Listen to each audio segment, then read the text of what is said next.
시험 공부를 하다 보면 공부해야 될 양이 상당히 많을 때가 있죠. 그때는 뭐가 중요한지, 핵심이 뭔지를 알았으면 좋겠다는 마음이 듭니다. 핵심을 아는 것과 모르는 것은 결과에 있어서 결과뿐만 아니라 시험 공부하는 데 있어서도 많은 차이를 낳죠. 핵심을 알면, 중요한 걸 알면 그것만 중심으로 공부하니까 시간을 훨씬 절약할 수 있잖아요. 두꺼운 책일수록 더 그렇죠.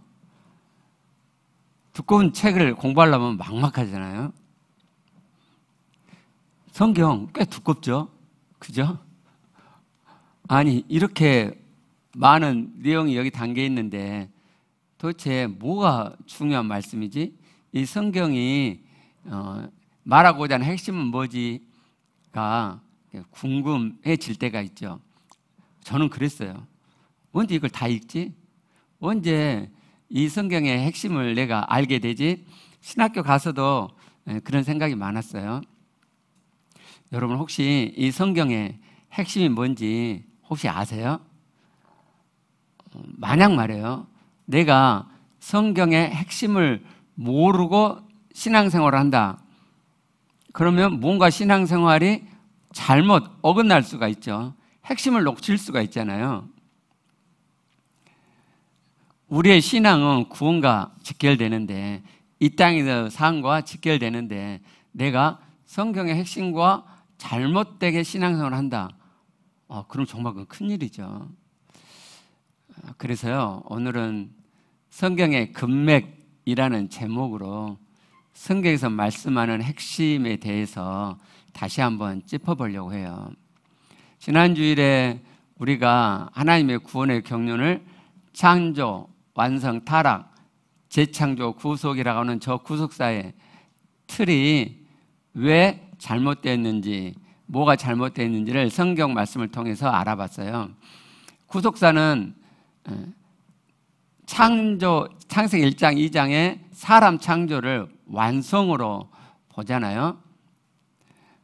그런데 하나님께서 경영하셨다고 하는 것은 계획하시고 실행하셨다는 거니까, 성경에 하나님의 계획이 명백히 나와있지 않아도 하나님께서 일하시는 것을 우리가 보면 하나님의 계획은 이랬구나 하는 것을 알 수가 있죠.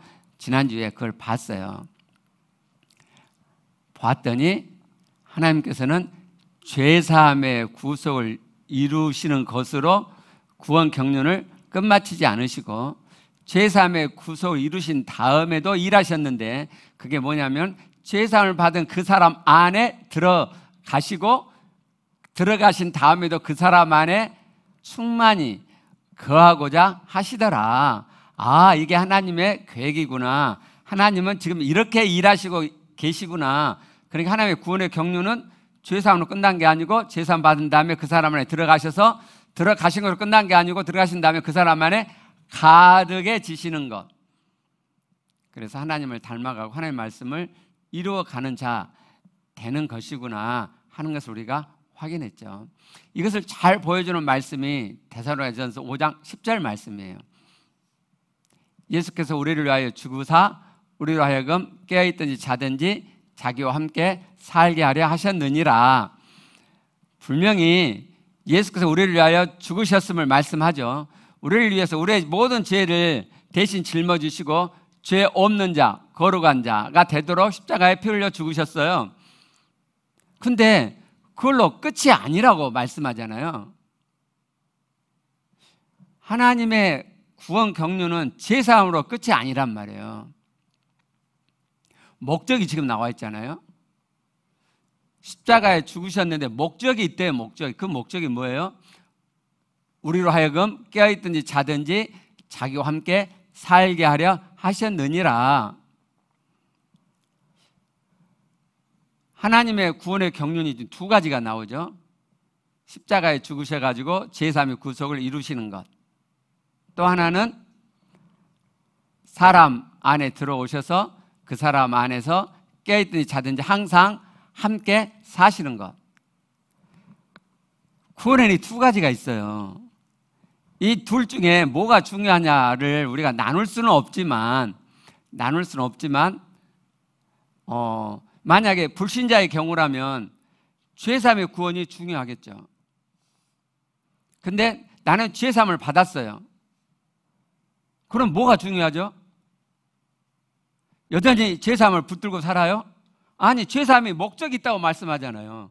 나는 죄사함의 목적을 이뤘으니까 그 다음에는 그 죄사함의 목적하는 바를 향해서 가야 되겠죠. 그러니까 죄사함의 구원을 받은 자는 그리스도와 함께 내 안에 들어오신 그리스도와 함께 자든지 깨어있든지 항상 함께 사는 것이 중요한 목적이 되죠. 그죠? 그래요. 그게 구원이다. 어떤 분이 구원을 두 가지로 이렇게 표현했어요. 구원은 뭐뭐로부터의 구원이 있고 그 다음에는 뭐뭐를 향하여 가는 구원이 있다. 영어로 말하면 뭐뭐로부터 from의 구원이 있고 그 다음에는 to의 구원이 있다. to는 목표 지점을 향해서 가는 거잖아요.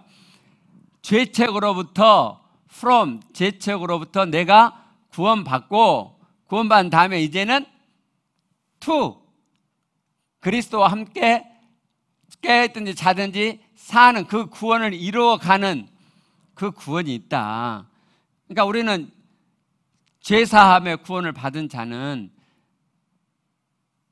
이제는 이쪽으로 향해서 가는 거죠.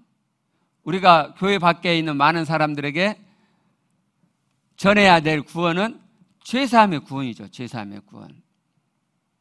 당신의 모든 죄가 예수 그리스도의 피로 다 용서됐어요. 당신이 예수 그리스도를 믿으면 당신의 모든 죄가 다 깨끗이 사함돼요. 과거뿐만 아니라 현재, 미래에 있는 모든 죄까지. 그러면 이해가 안 될 것 같아요. 왜 과거는 용서되는데 어떻게 미래에 있는 죄까지 용서되냐?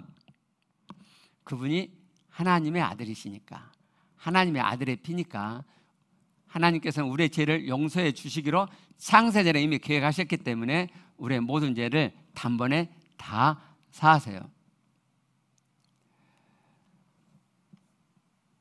그러니까 우리의 신앙이 만약 여전히 죄사함의 구원만 붙잡고 사는 것이면 우리의 신앙생활은 잘못하고 있는 거죠.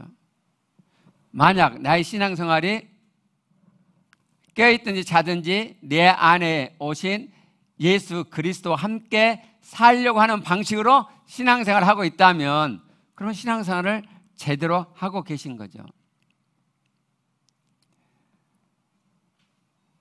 이 진리를 좀 더 명확히 아시도록 성경에 나와 있는 주된 진리들을 살펴보면서 하나님께서 우리 안에 제사함을 주신 다음에 우리 안에 들어오실 뿐만 아니라 함께 사시고자 하시는 이 진리가 얼마나 성경의 근맥인지 얼마나 핵심인지를 알아볼게요. 자, 먼저요. 성경에 아주 많이 나오는 단어 생명에 대해서 봐봐요. 자, 영생이라고도 하죠. 성경에 생명, 영생이란 단어가 너무너무 많이 등장하죠. 구원에 있어서 너무너무 중요한 개념이잖아요. 하나님께서는 우리 사람에게 두 가지 생명을 주셨어요. 하나는 육의 생명. 우리가 모태로부터 응애하고 태어날 때 우리가 육의 생명을 갖죠. 근데 사람은 육의 생명만으로는 행복하게 살 수 없단 말이에요. 왜요? 하나님께서 사람에게 육의 생명 외에 하나의 생명을 더 주셨거든요. 그게 뭐예요? 영의 생명. 하나님의 생명.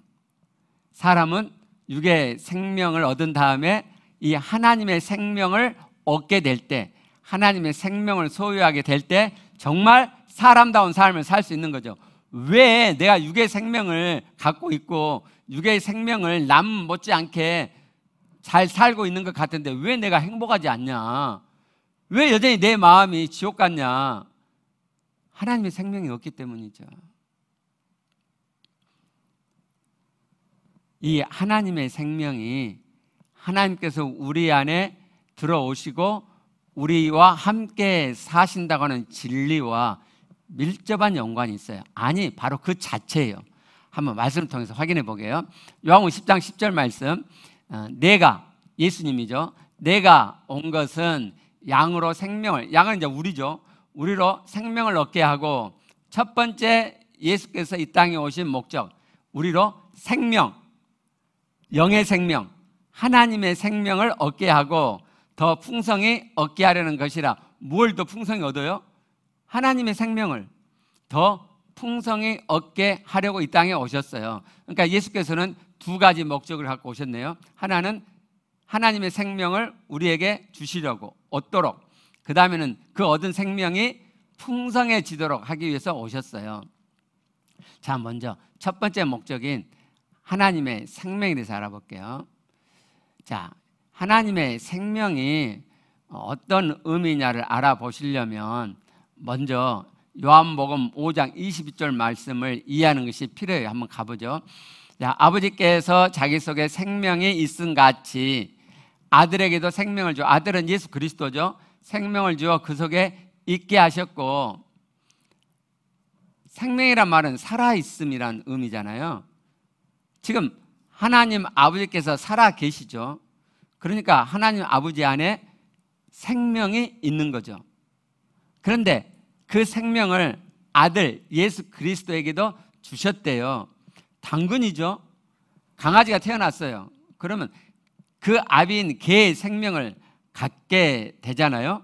그죠? 하나님 아버지가 계시고 아들 독생자가 계세요. 그럼 그 아들 독생자는 하나님 아버지의 생명을 가지고 태어나셨죠. 그죠?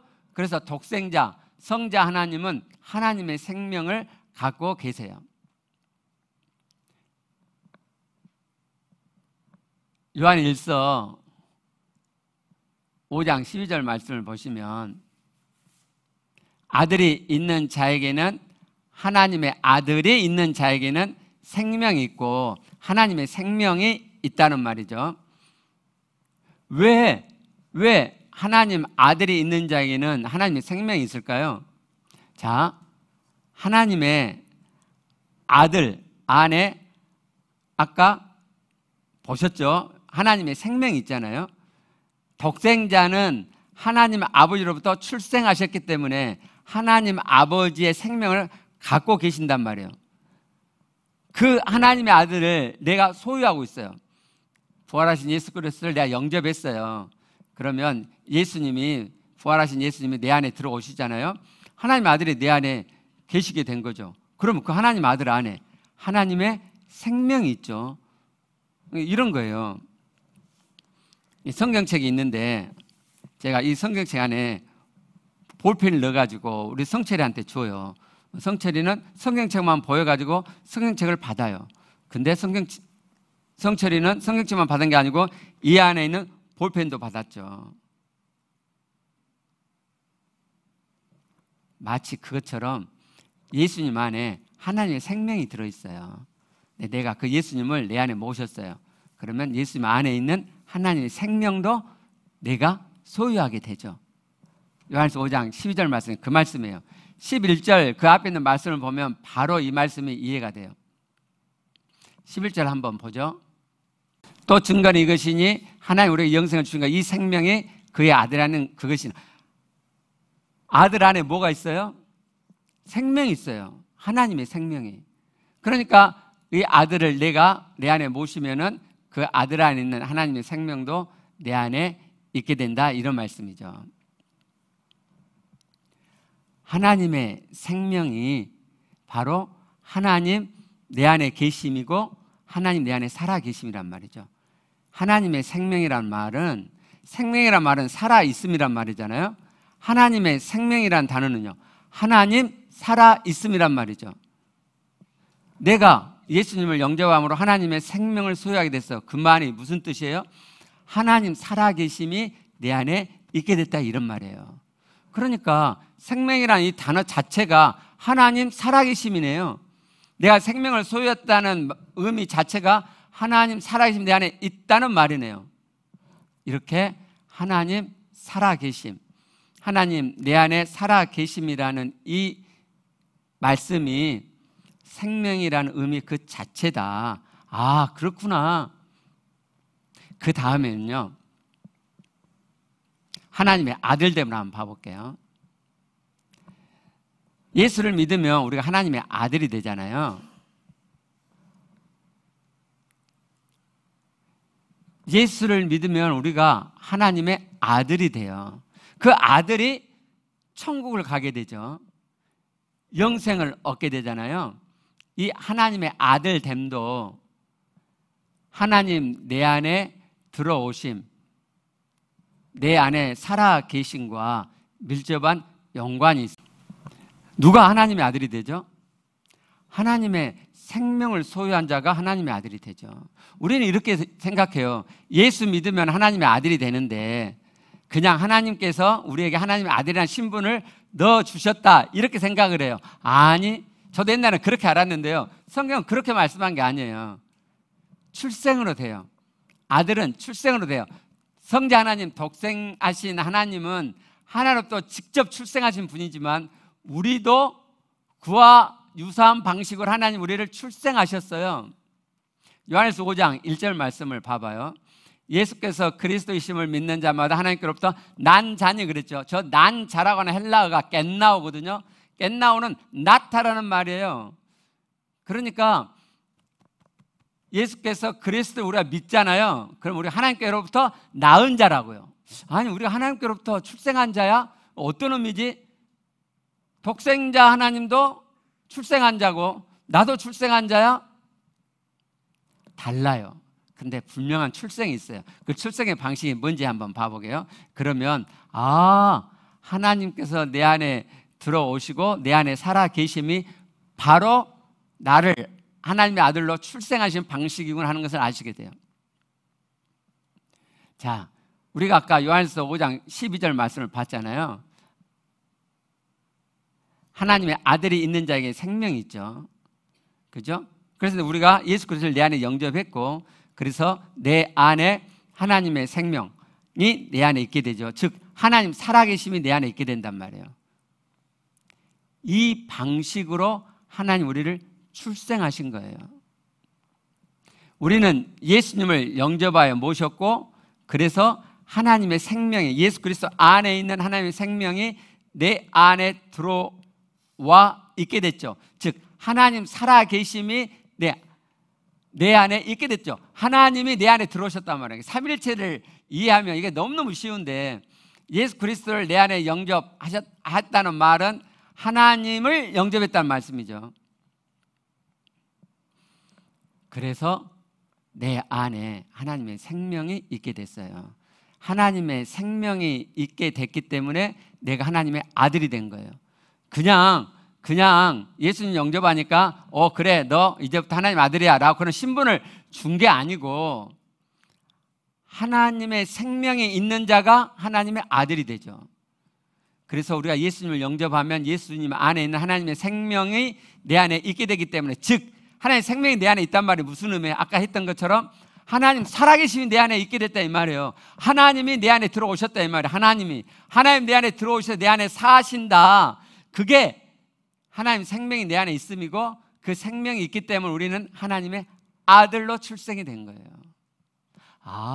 하나님의 아들됨도 하나님 내 안에 들어오심이고 내 안에 살아 계심이구나 하는 것을 우리가 알 수 있죠. 그 다음에는요, 이 땅에 시작된 천국을 한번 알아볼게요. 마태복음 4장 17절 예수님께서 첫 일성을 터뜨린 말씀이거든요. 천국이 가까이 왔느니라. 회개하라. 마음에서 돌이켜라. 천국이 이 땅 이미 시작이 됐느니라 라는 말씀이에요. 그러니까 예수님은 이 땅에 천국 시작을 하시기 위해서 오셨고 이 땅에 천국이 시작됐다는 것을 알리기 위해서 오셨어요. 그게 예수님이 이 땅에 오신 목적이라니까요. 지금 말씀하잖아요. 천국이 가까이 왔느니라. 그럼 왜 예수님이 이 땅에 오심이 천국이 시작된 걸까요? 예수님이 하나님의 아들이시죠. 영의 세계에서는요, 하나님의 아들은 곧 하나님이세요. 이것도 마찬가지로 삼일체를 이해하시면 금방 이해가 되는 문제인데 요한계시록 21장 3절부터 4절을 보시면 새하늘과 새 땅이 나오잖아요. 하나님이 함께 계시죠. 거룩한 성 새 예루살렘에 하나님이 함께, 제가 밑줄 쳐놨잖아요. 하나님이 사람들과 함께 있음에 하나님이 그들과 함께 계시리니, 또 하나님은 친히 그들과 함께 계셔서, 그 결과가 4절이에요. 하나님이 함께 계시기 때문에 4절에 모든 눈물이 없고 사망이나 고통이나 이런 것이 없는 거예요. 하나님 계신 곳이 천국이 되는 거예요. 그러니까 천국이란 장소가 따로 있는 게 아니고, 그게 아니고 하나님이 거기 계시기 때문에 그것이 천국이 되는 거예요. 그러면 하나님의 아들이 이 땅에 오셨어요. 그러면 하나님이 이 땅에 오심이네요. 그러면 우리 안에 이 땅에서 이미 천국이 시작이 된 거죠. 그래서 예수님이 그렇게 말씀하시는 거예요. 천국이 시작이 되었느니라. 이미 천국이, 내가 이 땅에 오므로, 하나님의 아들이 이 땅에 오심으로 이 땅 이미 천국이 시작된 거예요. 그렇기 때문에 복음은 죽어서 천국 가는 것만이 아니라 이 땅에서 천국 되어 사는 거예요. 우리가 자꾸 복음을 예수 믿으면 죽어서 천국 간다 라고만 해버리면 예수님이 이 땅에 오셔서 하신 많은 말씀을 우리가 사장시키는 결과가 돼요.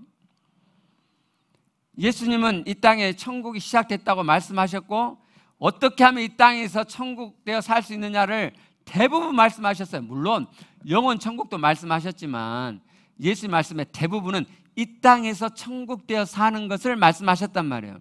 그래서 교회에서 이 땅에서 어떻게 하면 천국 되어 사느냐는 것을 가르쳐 주는 것이 너무너무 중요해요. 근데 저는 어릴 적에 예수 믿으면 죽어서 천국 간다고만 배웠어요.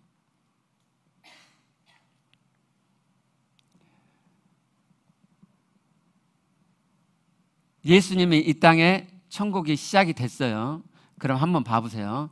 천국은 하나님이 계신 곳이죠. 근데 내 안에 하나님 지금 들어와 계시네요. 내가 예수님을 영접하여 모심으로 예수님의 생명이 내 안에 있게 됐죠. 그 생명이 하나님 살아계심이잖아요. 그러니까 지금 내 안에 하나님 살아계심이 실제로 있단 말이에요. 아니, 이론이 아니고 하나님 살아계심 진짜 내 안에 있단 말이에요. 그럼 하나님 살아계심 내 안에 있으면 내 안에 천국이 시작된 거죠. 그러면 내 안에 천국 되어 살 수 있는 거죠. 근데 왜 많은 사람이 천국 되어 살지 못하느냐? 하나님을 내 안에 모셔서 하나님 내 안에 계셔서 천국이 시작이 됐지만, 천국이 시작됐다고 저절로 실제되는 건 아니거든요. 시작과 실제는 별개란 말이에요. 하나님이 내 안에 계셔서 내가 천국이 됐어요. 시작이 됐어요. 근데 그래서 자동적으로 천국이 실제되느냐? 그건 아니죠. 하나님 내 안에 살아 계심이 실제되어야 내 안에 시작된 천국도 실제되어지죠. 당연하잖아요. 내 안에 하나님 살아 계신데 그게 이론뿐이야, 지식뿐이야. 그러면 내 안에 시작된 천국도 그냥 지식이고 이론뿐이죠. 그래서 많은 사람들이, 교회 안에 많은 사람들이 천국에 살지 못하는 거예요. 그냥 지식이고 이론일 뿐이죠. 실제가 안 되죠. 우리가 마지막 살펴볼 성경 진리는요, 하나님 말씀 지킴과 하나님 닮아감이에요. 제가 신앙에 철이 들기 시작할 때가 중학교 때거든요. 그때부터 하나님 말씀을 지키고자 하는 마음이 제 안에 생겼어요. 그 전에는 제가 모태신앙인데 그냥 교회에 놀러 다녔죠. 근데 예수님을 영접하고 보니까 하나님 말씀을 지켜야겠더라고요. 그래서 지키려고 이렇게 막 했는데 하나님 말씀이 안 지켜지는 거예요. 대학 정도가 되니까요,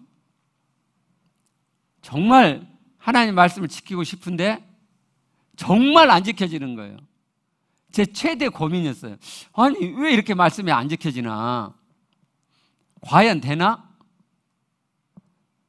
절망이 되더라고, 절망. 아, 이거 안 되나? 근데 교회에서 뭐라고 가르치냐면 안 된대요. 그래서 그때 깨달은 게 이제 제사함의 복음이었거든요. 아, 그래서 예수 그리스도의 피로 우리의 모든 죄를 용서해 주신 것이구나. 그래서 그 제사의 말씀을 가져왔어요. 그랬더니 제사함의 기쁨이 제게 생겼어요. 아, 그래서 예수는 이렇게 믿는 거구나 하고 좋았죠. 근데요, 여기까지였어요. 제 신앙생활 그때는 여기까지. 하나님 말씀을 지키고 싶은 마음이 있는데 못 지켜. 죄를 지어. 밤낮 죄만 지어. 그런데 그때마다 예수 그리스도 피로 내 모든 죄가 다 사해졌다는 것을 믿음으로 가져와서 자유함이 제게 임해요. 그 자유의 기쁨이 제게 있어요. 그리고 또 죄 짓고 제3의 말씀으로 자유 얻고, 이게 제 신앙생활의 전부였어요. 아니, 이게 전부인 줄로 알았어요. 말씀을 못 지키는 것에 대해서는 제가 침묵했죠. 아니, 말씀을 지킬 수 없다고 그러니까 그걸 당연히 여겼어요. 근데 제 마음 안에 이런 생각이 드는 거예요. 이게 전부인가? 아니, 그러면 그냥 내가 예수님을 영접할 때 그냥 천국 데려가시지, 뭐 하려고 이 땅에 남겨두시지? 이미 예수 믿고 제사함 얻었고 천국 티켓을 확보했어. 근데 나는 죄만 짓고 살아. 뭔 의미가 있냐 말이죠. 이 남은 생이 뭔 의미가 있어요? 아무 의미를 찾지 못하는 거예요. 그냥 천국 데려가시면 딱인데, 하나님이 안 데려가시잖아요. 복음은 그게 아닌 거죠. 물론 성경 말씀 우리가 지킬 수 없다는 것이 맞아요. 1차적으로 맞아요. 로마서 3장 20절 말씀, 율법으로는 지혜를 깨달음이니라. 하나님께서 우리에게 말씀을 주신 첫 번째 이유, 목적은 우리가 말씀을 지킬 수 없는 자, 죄만 짓는 자라는 것을 깨닫도록 하기 위해서 주신 거죠. 하나님께서 지켜내라고 주신 게 아니란 말이죠. 우리 힘으로는 말씀을 지킬 수 없어요. 그걸 깨달으라고 하나님이 말씀을 주신 거예요. 그게 첫 번째 목적이에요. 그럼 하나님께서 이것만으로 주셨냐? 그러면 이렇게 살아야죠. 그런데 이렇게 살면 아까 말씀드린 대로 예수 믿은 다음에, 세상 얻은 다음에 이 땅의 삶이 뭔 의미가 있냐고요. 하나님이 그렇게 허접하게 구원을 경륜하셨을까요? 예수 믿고 제사함 받고 그리고는 끝이야. 이제 그들은 죄만 짓고 살아. 근데 그 죄가 아무런 의미가 없어. 다 용서됐으니까. 그래서 제사함 받은 죄를 짓고 남은 세월을, 그 세월을 그렇게 살아가게, 그렇게 허접하게 하나님이 우리의 예수 믿은 다음에 의미 없도록 그렇게 하나님이 구원을 계획하셨을까요? 그렇게 지금도 일하고 계실까요? 아니요. 그렇지 않아요. 하나님의 구원의 경륜은 제사함 받고 하나님 말씀을 이루어서 하나님을 닮아가는 자가 되도록, 그래서 이 땅에 정말 천국되어 살도록 그렇게 계획하셨어요. 그래야 멋있는 하나님이죠. 그래야 우리 하나님 멋지죠. 근데 그 하나님 말씀 지켜짐이 내 의지의 힘으로가 아니에요. 사람인 나의 어떤 힘으로 하나님 말씀을 지켜내라고 하신 것이 아니에요. 에스겔서 36장 26절, 27절 말씀 보면 27절에 또 내용을, 하나님의 영이죠. 하나님의 영을 우리 속에 넣어두시죠. 그러면 26절, 그게 우리의 새 영이 돼요. 우리의 새 마음이 돼요. 새 마음이 뭐냐? 왜 우리가 말씀을 못 지키느냐? 내 육신에 이 몸뚱아리에 굳은 마음이 있어요. 아주 딱딱한 굳은 마음이 있어요. 그래서 말씀을 지킬 수가 없어요.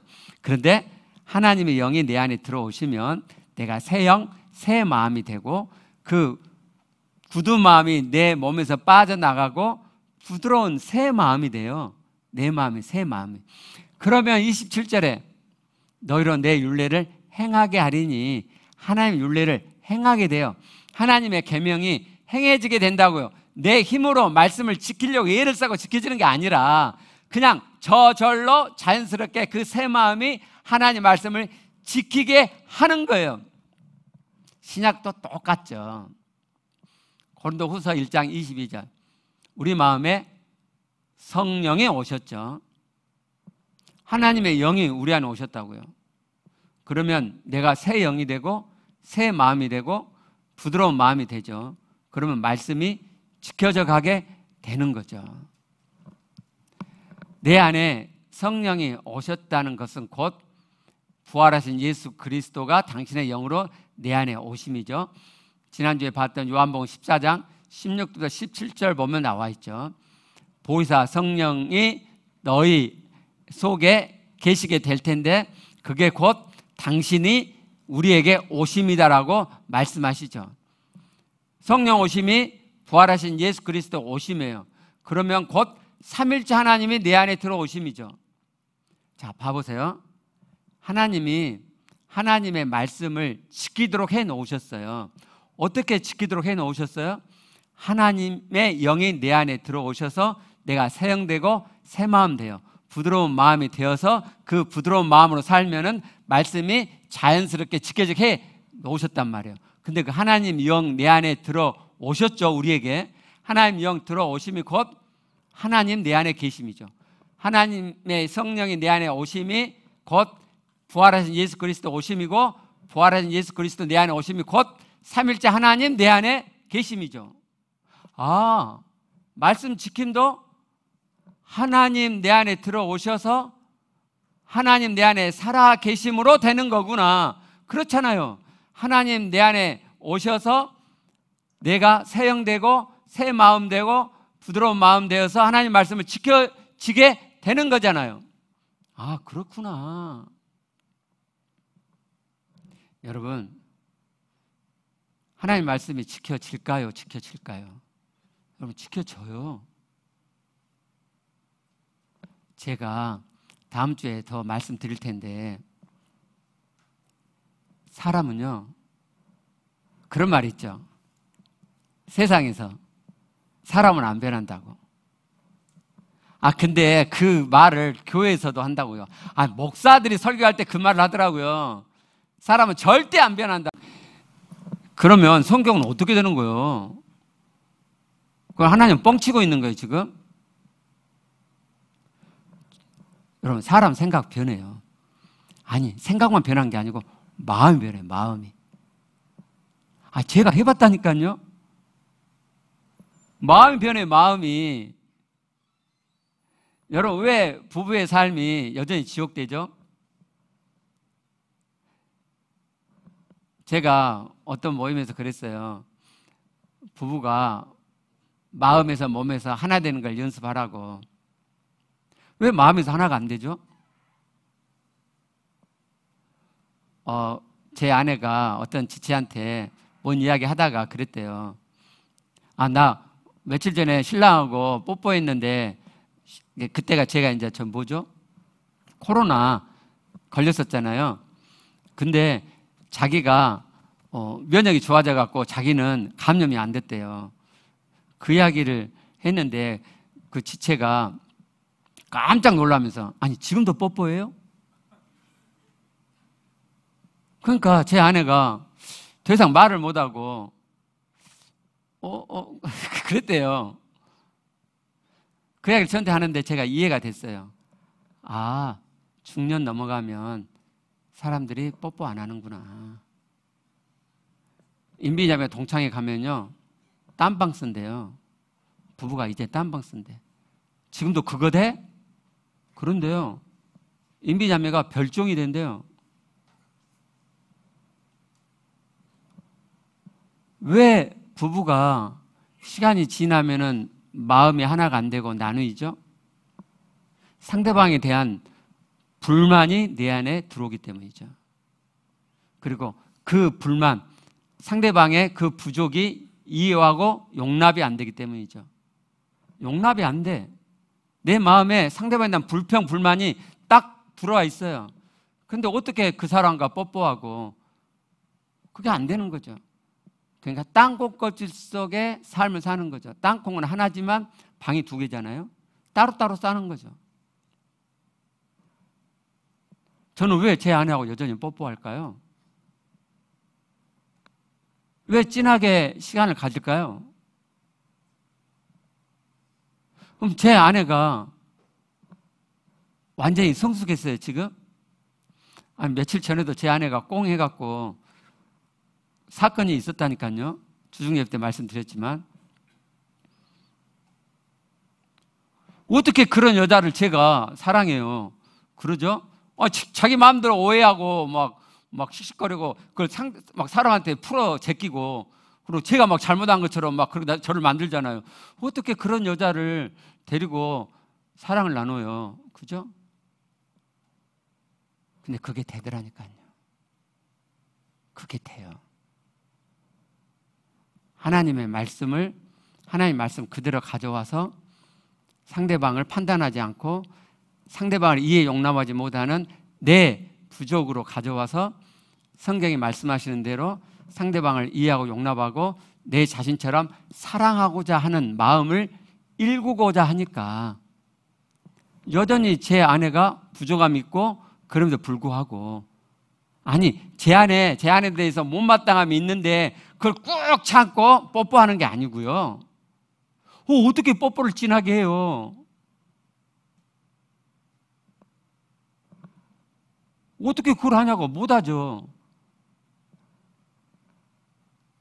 그 마음이 제 안에서 녹아내리더라. 제 마음에 제 아내에 대한 불만스러운 마음이 녹아내리더라. 그리고 제 안에 좋은 점들이 더 보이고 그게 더 사랑스러워 가더라, 이 말이에요. 하나님 말씀은 정말 돼요. 안 되는 이유는 안 된다고 하니까 그렇죠. 여러분 생각해 보세요. 하나님의 말씀이 이루어지지 않는다고 하는데 어떻게 그 말씀이 내 안에 실제가 되겠어요? 하나님 말씀 정말 되고요. 우리 생각이 바뀌고 마음이 바뀌어요. 마음이. 그러니까 여러분, 예수 믿고 지금 부부가 되신 분들, 이제는 이렇게 사는 거야 뭐. 제발 그따위 소리 하지 마시고, 예수를 진짜 믿고자 하시면 그따위 소리 하지 마시고, 상대방 손가락질하고 탓하지 마시고 내 부족을 보세요. 하나님 말씀을 가져와서, 아내들아 남편들에게 죽게 하듯 복종하라, 그 말씀 가져오고 계시죠? 아내분들, 남편분들, 아내 사랑하기를 자신처럼 해라, 그리스도가 교회를 위해서 자신을 주신같이 해라, 그 말씀 가져오고 계시죠? 그렇게 하시는 거예요. 그 말씀만 가져오는 거예요. 제발 상대편 거 가져오지 마시게요. 제 아내가 그 며칠 전에 사건 터질 때 제가 두 가지 걸렸는데 하나는 생각이 안 났다고 그랬죠. 그 한 가지가 뭐냐면요, 이 사람이 이제 그 이틀 뒤에 자기가 이제 걸린 것을 확은 아니죠. 100% 쏟아낸 건 아닌데 한 50% 절제하고 50%를 쏟아내는데, 그 짜증어린 투로 했던 말이 뭐냐면요, 자신처럼 사랑하라며. 나도 한번 해본다 그러더라고요. 야, 그 말이 용서가 안 되는 거예요. 제가 제 부족을 보고 하는데 제 부족이 봐졌는데 그 말이, 여러분 그런 말 하지 마세요, 제발. 제가 상대편 거 갖고 봐봐, 남편들아, 아내 여러분이, 남편들아 네 아내를 자신처럼 사랑하라 했잖아, 너 왜 안 그래? 제발 그러지 마세요. 남편분들 아내에게 봐봐, 아내들아 죽게 하듯이 복종하라 그랬냐, 남편에게 너 왜 복종 안, 제발 그러지 마시고. 기분 정말 더럽게 나빠요. 정말 너무너무 기분이 나빠가지고 제가 그걸 소화해내는데 시간이 걸렸어요. 근데 그것도 되더라. 그것도 돼요, 여러분. 성경 말씀을 그대로 가져오면, 기왕 말 나왔으니까 부모들 자녀들에게 봐봐, 너 부모에게 공경하라 그랬지? 그러지 마세요. 자녀들 부모에게 아비들아, 자녀를 노엽게 하지 마라 그랬죠? 왜 노엽게 하세요? 제발 그러지 마세요. 그냥 지옥 풀어내는 거야. 그러지 마시고 하나님이 내게 주신 말씀만 잡으시게요. 그러면요 된다니까요. 내 마음이 바뀌어요. 내 마음이. 자, 제가 마지막으로 한 지체가 보낸 간증 짧게 읽어드릴게요.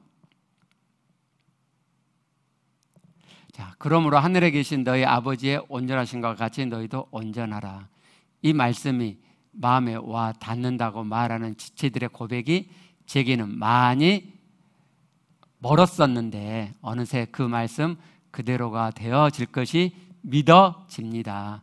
하나님의 구원의 경륜이 깨달아지고 믿어지면서 성경에 기록된 모든 말씀이 하나님께서 되게 해주시려고 우리에게 주신 말씀임이 알아지고 그렇게 되도록 에스겔서 36장 26절 27절 말씀으로 약속하셨다고 확실히 믿어집니다. 영을 알았기에, 영의 삶이 실제이기에 이 땅의 개념으로는 불가능한 일들이 실제가 되어줄 수 있다는 것이 고백되어집니다. 에베소 1장 4절의 말씀처럼 그리스도 안에서 우리를 택하사 우리로 사랑 안에서 그 앞에 거룩하고 흠이 없게 하시려는, 거룩하고 흠이 없는 자들이 되어가도록 인도해 가실 것이 믿어집니다. 저도 그랬어요. 안 믿어졌어요.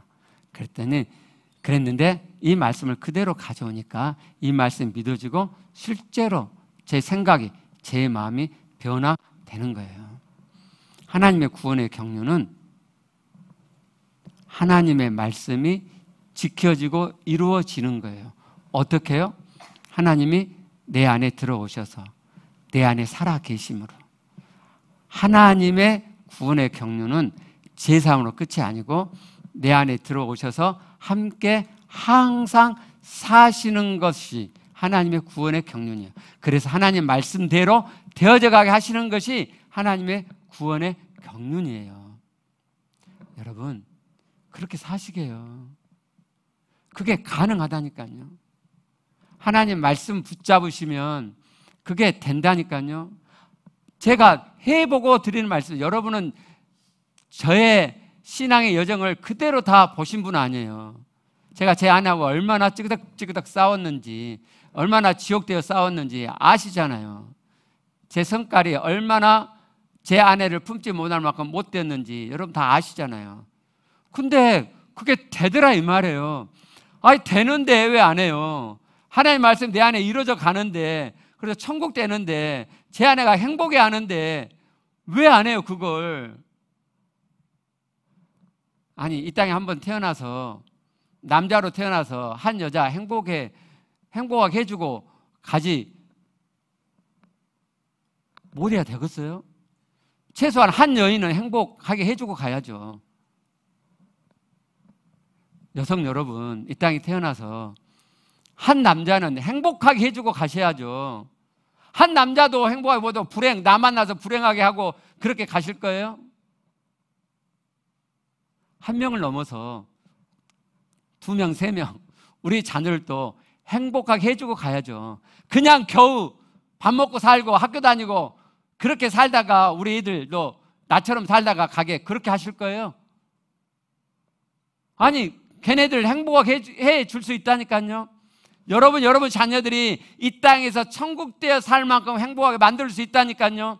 내가 그렇게 되면 내 자녀들도 그렇게 돼요. 여러분 그렇게 사시게. 그렇게. 우리 기도하시겠습니다.